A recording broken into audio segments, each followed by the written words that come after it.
سیدنا عمر رضی اللہ عنہ خطاب کے بیٹے ہیں. جب ایمان لائے ان کے والد خطاب زندہ تھے.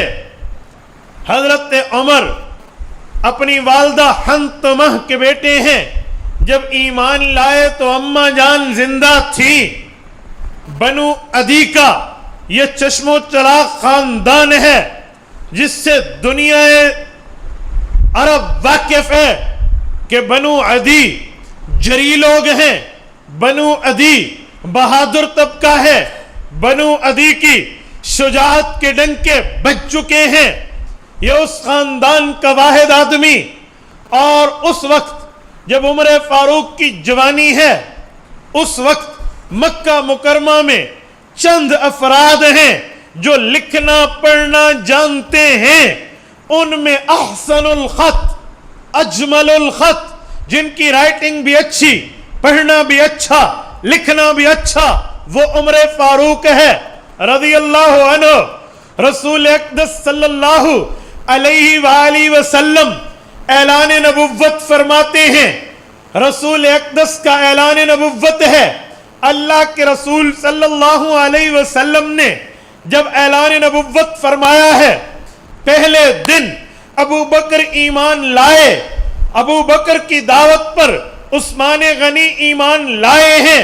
لیکن حیران آپ ہوں گے, عثمان غنی کا نمبر اسلام میں خلافت کے اعتبار سے تیسرا آتا ہے, جو عمر فاروق سے 5 سال پہلے ایمان لائے ہیں.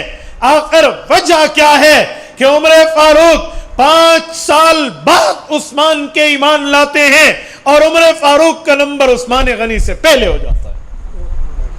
ایک وجہ تو ہے نا. حضرت عمر نبوت کے 5ویں سال ایمان لائے اور حضرت عثمان پہلے دن کی ابو بکر صدیق کی وصولی ہیں. وجہ عمر فاروق میں تھا کیا؟ ایک جملہ تو وہ جو دنیا میں مشہور ہے, امیر شریعت رحمہ اللہ کا, سید عطا اللہ شاہ بخاری رحمہ اللہ کا. وہ فرماتے ہیں باقی مرید ہیں تو یہ رسول اللہ کی مراد ہے. اس سے سمجھنا مشکل نہیں رہتا. یہ بہت چیزوں کی پکچر کھول کے رکھ دیتا ہے کہ مطلب کیا ہے. اب ذرا میں آپ کی خدمت میں اسی جملے کی تھوڑی وضاحت پیش کروں گا. بنو عدی کی شجاعت مشہور ہے, دنیا جانتی ہے. یہ شجاع بھی ہیں, دلیر بھی, بہادر بھی ہیں. ان 5 سالوں میں رسول اقدس صلی اللہ علیہ وسلم کو ایمان سے ہٹانے, ایمان کی دعوت بند کرنے اور توحید کا اعلان کرنے سے روکنے پر بہت سی چالیں چلائی گئیں, ناکام ہوئے. جب کوئی بندہ کوئی کام کرے اور باز نہ آئے, لوگ اس کے گھر کے بڑوں کو کہتے ہیں. تو رسول اقدس صلی اللہ علیہ وسلم کے چچا عبد مناف, جنہیں ابو طالب کہتے ہیں, ان کے پاس مکہ کے لوگ آتے ہیں. آ کر رسول اللہ صلی اللہ علیہ وسلم کی شکایت لگاتے ہیں. رسول اقدس صلی اللہ علیہ وآلہ وسلم کے خلاف بات کر کے مختلف لالچیں پیش کرتے ہیں. میرے دوستو, حضرت رسول اللہ صلی اللہ علیہ وسلم کے خلاف وہ جو لوگ آئے تھے, انہوں نے آ کر رسول اقدس صلی اللہ علیہ وسلم کے بارے میں چند باتیں ابو طالب کے کان میں کی تھی. اس کو طبقات نے اپنے اندر نقل کیا ہے. وہ فرماتے ہیں اللہ کے رسول کو آفر ہوئی بہترین محجبین عورت دے دیں گے, آپ کو دولت دے دیں گے, اپنا بڑا مانیں گے, ان چیزوں کو چھوڑ دیں.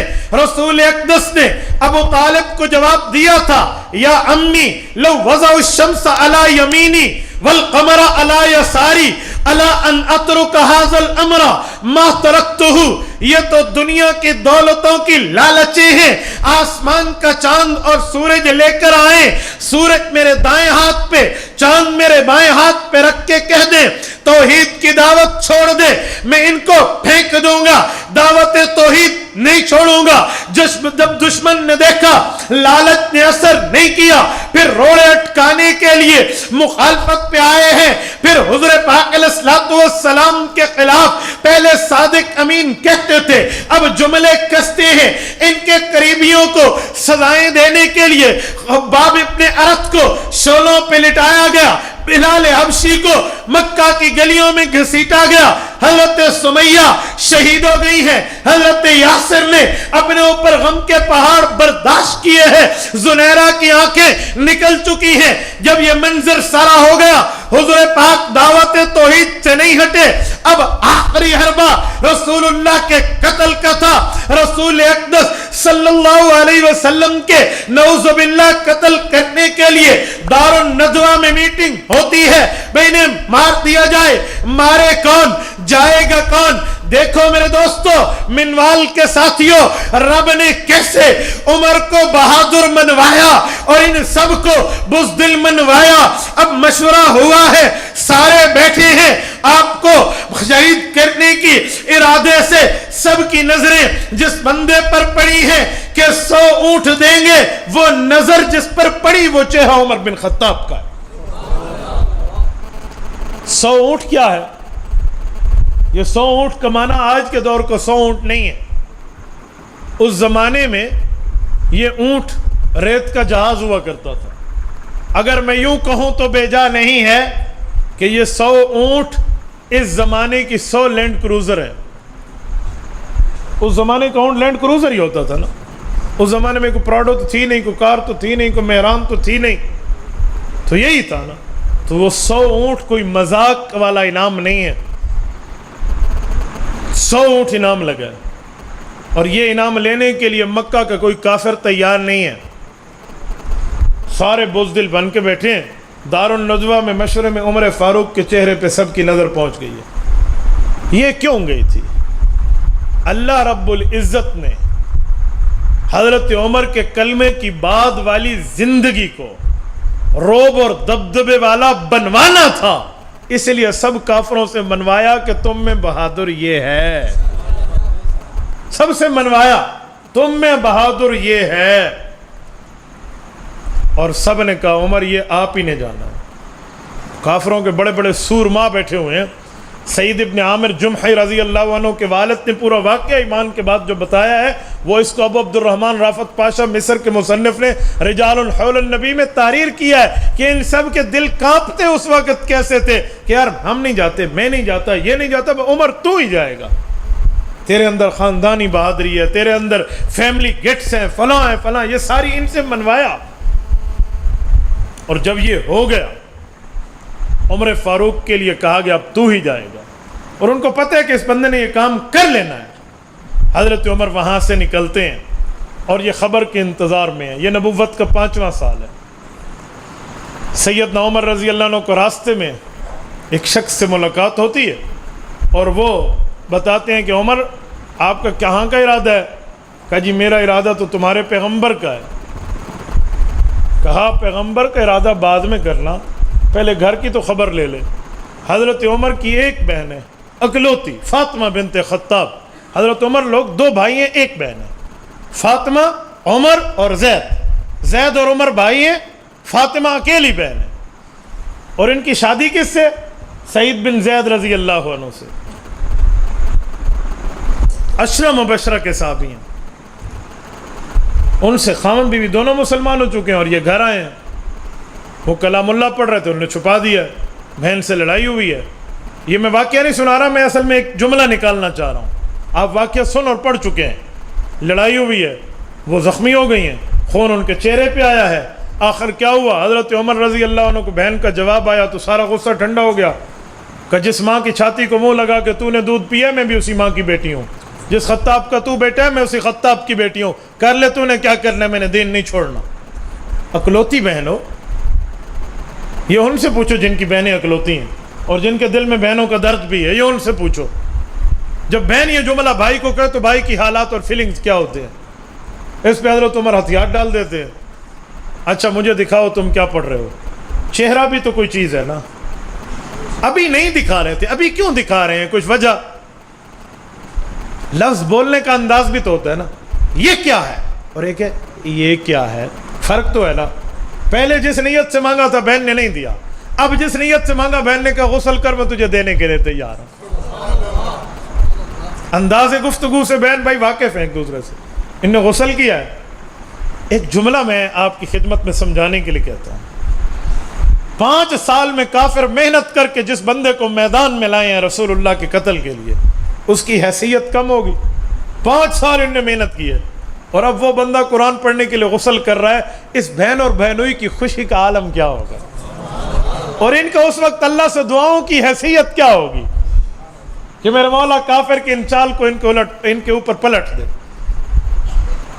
عمر فاروق باہر آئے ہیں اور طٰہٰ ما انزلنا الیک القرآن لتشقیٰ یہ آیات دکھا دی ہیں, اور یہ انہیں پڑھنا شروع کی. ابتدائی آیتیں 6 آیات, اور ان آیات میں صرف وحدانیت کا تعارف ہے, توحید کی باتیں کہ رب وہ ہے جس نے آسمان کو بلندی دی ہے, زمین کو پستی دی ہے, یہ تعارف. عمر فاروق نے چند جملے پڑھے ہیں کہ مجھے بھی اپنے پیغمبر کے پاس لے جاؤ.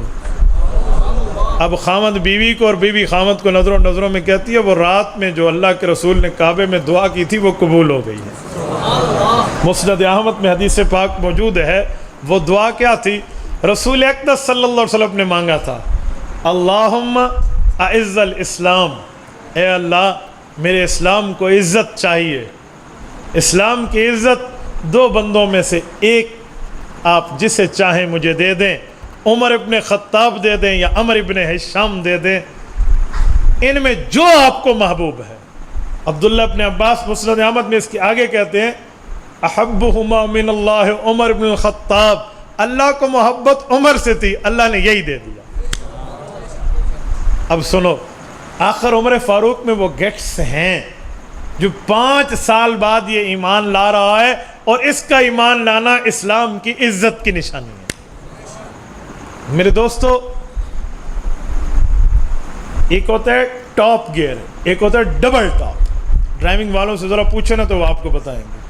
یہ ڈبل ٹاپ گیئر لگتا بعد میں ہے, لیکن اس کی سپیڈ پہلوں سے زیادہ ہوتی ہے. تو جو ایمان ان سے پہلے لائے ہیں بلا تشبیہ و مثال, سیدنا عمر رضی اللہ تعالیٰ عنہ وہ ٹاپ گیئر بنی ہے اسلام میں کہ ان کی سپیڈ ان سے بڑھ گئی ہے. ایسی غیرت ان میں موجود ہے. رسول اقدس صلی اللہ علیہ وسلم کے پاس آئے ہیں, اللہ کے رسول کو جبرائیل نے بتا دیا ہے کہ وہ عمر آ رہا ہے. پہلے سر لینے کے ارادے سے آ رہا تھا, اب سر دینے کے لیے آ رہا. ان سے 3 دن پہلے حضرت امیر حمزہ مسلمان ہو چکے تھے. رسول اقدس صلی اللہ علیہ وسلم کے چچا بھی ہیں, حضور کے بھائی بھی ہیں. کیوں؟ جس خاتون کا دودھ اللہ کے رسول نے پیا, اسی خاتون نے ان کے چچا حضرت حمزہ کو بھی دودھ پلایا ہے. سیدہ سویبہ رضی اللہ عنہا ابو لہب کی آزاد کردہ باندھی. حضرت امیر حمزہ 3 دن پہلے ایمان لا چکے ہیں. جب اللہ کے رسول نے بتایا کہ عمر آ رہا ہے, اور خبریں مشہور تھی کہ ایسا کچھ ہوگا, کافر انہیں بھیجیں گے, تو حضرت امیر حمزہ نے یوں بازو چڑھا لیے, دار ارقم میں بیٹھے ہیں. کہا اچھا عمر آ رہا ہے تو آج دیکھ لے گا کہ بات ہوتی کیا ہے. کیوں؟ امیر حمزہ اپنے دور کے پہلوان ہیں. حضور پاک صلی اللہ علیہ وآلہ وسلم بھی موجود ہیں. کنڈی کھٹکتی ہے, حضرت حمزہ آگے چلتے, اللہ کے رسول نے فرمایا بازو نیچے, اب آپ کا کام نہیں ہے, اب میرا کام ہے. حضرت رسول اللہ صلی اللہ علیہ وسلم دروازہ کھولتے ہیں, حضرت عمر آئے, اور رسول اقدس صلی اللہ علیہ وسلم نے جب گلے لگایا. تاریخ مکہ میں دار ارقم کے واقعہ کے تحت یہ جملہ موجود ہے. حضرت عمر فاروق فرماتے ہیں رسول اللہ صلی اللہ علیہ وسلم نے جو مجھے گلے مل کے دبایا, اگر تھوڑا ٹائم اور دبائے رکھتے تو میری دائیں پسلیاں بائیں میں اور بائیں پسلیاں دائیں میں ہو جاتی. یہ کیوں ہوا تھا؟ یہ اس طاقت کے گھمنڈ کا جواب تھا کہ ٹھیک ہے ان کافروں نے تجھے سب سے بڑا طاقتور مان لیا, سب سے بڑا بہادر مان لیا, لیکن نبی وہ ہے جس میں 40 جنتیوں جتنی طاقت ہوتی ہے, اور ایک جنتی میں 1000 انسان جتنی طاقت ہوتی ہے. سیدنا عمر رضی اللہ تعالیٰ عنہ ایمان لائے ہیں, آپ علیہ الصلوۃ والسلام کے ہاتھوں کلمہ پڑھا ہے. اب عبادت کا ٹائم ہے تو عبادت ہونے لگی. کہ یا رسول اللہ عمر ایمان لائے, عبادت یہاں نہیں کعبۃ اللہ میں ہوگی. عمر تیری قوم وہاں نہیں پڑھنے دیتی. کہ یا رسول اللہ میں آگے چلوں گا, آپ تشریف لائیں. مجھے بتائیں جو 5 سال صحابہ نے چھپ کے عبادت کی ہیں دار ارکم میں. ان کی خوشی کا عالم عمر کے ایمان لانے پہ کیا ہوگا کہ آج سر عام عبادت ہو رہی ہے, آج کھلے عام عبادت ہو رہی ہے.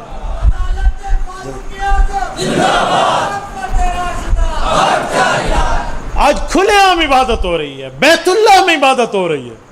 اور یہ لوگ تو بیٹھے ایسے انتظار میں کہ ابھی کچھ خبر آئے گی. وہ خبر الٹی ہو گئی ہے. وہ خبر یہ ہے کہ عمر فاروق کے ہاتھ میں تلوار ہے. عمر کہہ رہے ہیں آؤ آؤ ماشاءاللہ. کس نے اپنی بچوں کو یتیم کروانا ہے, بیویوں کو بیوہ کرانا ہے, وہ آ جائے عمر کی تلوار سے دو دو ہاتھ کر لے. آج میں کھلے عام عبادت کروا کے دکھاؤں گا. میرے دوستو, اللہ نے ان کافروں سے منوایا کہ تم میں اس جیسا کوئی نہیں ہے, تم میں اس جیسا بہادر کوئی نہیں ہے. انہوں نے مانا, تسلیم کیا. اس کے بعد اللہ کے رسول صلی اللہ علیہ وسلم کی خدمت میں عمر کو بھیجا تاکہ یہ بات مانے کہ ہم میں اس جیسا کوئی نہیں. میں یہاں ایک جملہ کہتا ہوں, سنو. جب سے یہ کائنات بنی ہے, اہل اسلام نے اللہ کے حکم سے عبادات کے دو رخ اپنے لیے متعین رکھے ہیں. ایک شمال کی جانب جسے قبلۃ الاولی بیت المقدس کہتے ہیں, ایک مغرب کی جانب جسے کعبۃ اللہ بیت اللہ کہتے ہیں. یا ادھر منہ کر کے نمازیں ہوئی ہیں یا مغرب کی طرف منہ کر کے نمازیں پڑھی گئی ہیں. یہ دو جگہ قبلے ہیں ان جہات اربع میں. باقی دو جگہ کو قبلہ کبھی نہیں بنایا گیا. وہ دو ہی قبلے رکھے گئے ہیں, ایک بیت المقدس ہے, ایک بیت اللہ ہے. قربان جائیں عمر فاروق کی ذات پہ. سنو اب اس کی نیکیاں, سنو اس کا مقام کہ وہ اسلام میں نمبر کیسے لے گیا ہے. جب قبلہ اول کی باری آتی ہے فاتح عمر بن خطاب ہے, بیت اللہ کی باری آتی ہے فاتح عمر بن خطاب ہے. یہ قبلہ ہے تو بھی عمر فتح کر رہے ہیں, اور وہ قبلہ ہے تو بھی عمر فتح کر رہے ہیں.